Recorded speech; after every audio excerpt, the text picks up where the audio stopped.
I swear, every morning when I look at the news, there's another story of some crazy feminist that's trying to tell me what I can and cannot say. Here's another example. This girl's name is Katie Welsh, and she's saying that it's appropriate for universities to ban certain speakers from speaking at the university. If this does not scare the hell out of you, I don't know what does, because without free speech, I don't know what we have. Anyways, if you guys enjoy this video, like and comment, and I'll see you in the next one. Going back to the story we just did the film on there, we're joined now by the author and journalist Kate Welsh. Welcome to the programme. Recent free speech rankings survey by Spite said that 94% of UK universities have censored free speech in the past year. Some have no platform, people like Germaine Greer, Roger Scruton, and a human rights activist called Miriam Namazi. Are you happy with that? I don't believe it's censorship. I believe that freedom of speech is also freedom to accept the consequences of that speech. And if that means that certain institutions don't want to promote or give you a platform to say these things, then you have to accept that. Really? Yes, I do. That's not curtailing freedom of speech? No, I don't think it is. People like Germaine Greer. But you've just taken away the freedom of these people to speak at the university. They can speak wherever they like, but freedom of speech is not freedom to be invited wherever you want. What's the point of a university if you don't allow a variety of views to be expressed? A variety of views, that's absolutely fine. Well, clearly not if you're Germaine Greer.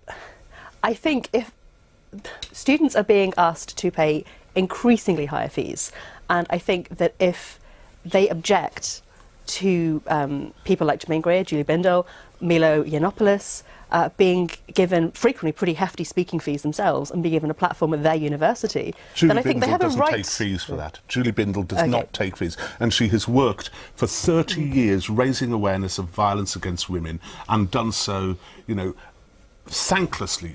And for her to be barred from universities simply because she has a different view to you or some of the people in that university about transgender issues is a disgrace, as it is with Peter Tatchell. I think... Hold on. Let to say that Welsh they're getting money for it, it's absolutely legal. Kate Welsh. I think Julie Bindel has done some fantastic things for women's issues. I will not decry that. I do believe that she has frequently incited hatred against transgender people, and that puts... But she hasn't. She's defended transgendered people. I've heard her do it. She's done it to me. I've spoken to her about it. She's defended transgender people where all she does is cleave to the notion, which is actually a scientific fact, whether you like it or not, which is that someone who has transitioned from a man to a woman is still technically, essentially, if you wish to call it, essentially a man. The issue is not what is right or wrong here. The issue is, shouldn't you be able to hear the views on both sides of the argument?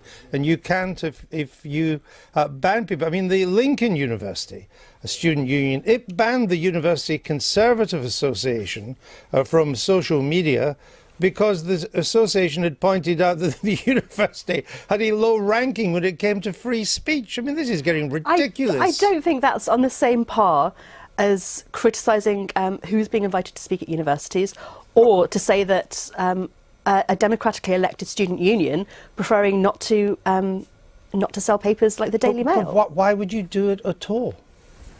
Why are you scared? I'm not remotely scared. Well, I know, but isn't a university exactly the place where there should be this cross-fertilisation of ideas, of political opinions, a breadth of informed opinion, of contentious opinion, of things which you might find difficult to accept and things which I might find difficult to accept? That's what we should have at universities. Surely that's the point of it. But freedom of speech and freedom of expression for minority groups has traditionally been oppressed or made difficult to access by people who criticise their ability to exist, like Julie Bindel with trans people, Milo Yiannopoulos. She doesn't criticise their ability to exist. No, we've been around that. We've been around that. Yeah. The principal issue here is not the rights or the wrongs of any of these issues. It is that the university, if you're lucky enough to get to one, is one of the few times in your life when you can go along and hear every view under the sun.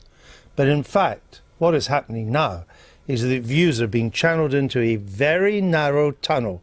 And if you're outside of that with your views, you don't get in. I think it's a very exciting time to be a student right now. I graduated 10 years ago. We didn't, the progressive movement that's flowering now was really only in bud then. But I think students are turning around and saying no to bigotry and no to hate speech. Well, they can go along to meetings and say that. It's only a minority who are doing that. It's the minority in the students' unions who are doing that. And I speak as someone with a kid who's at university who says, actually, all this rubbish, this idiocy, this politically correct nonsense has no purchase whatsoever amongst a wider student body. It has a purchase only amongst the perennially active, amongst the political groups within there. And don't forget as well, generally Andrew, people from oppressed groups. Please remember that.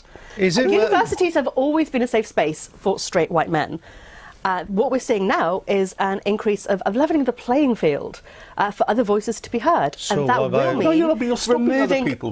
mean removing the platform from one person and giving it to somebody else. City University. A gay woman, you remove it from a gay woman.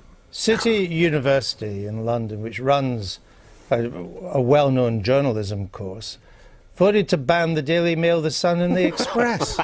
What's the point of that? You don't have to read these papers. Why would you ban them? When you're on a journalism course, it's fabulous. I think Daily Mail and journalism don't always go hand in hand. No, that's your view. That's just your view. That doesn't give you the right to vote for banning them. They're not preventing their students from buying it anywhere else. They're saying in this specific campus, where people are studying journalism.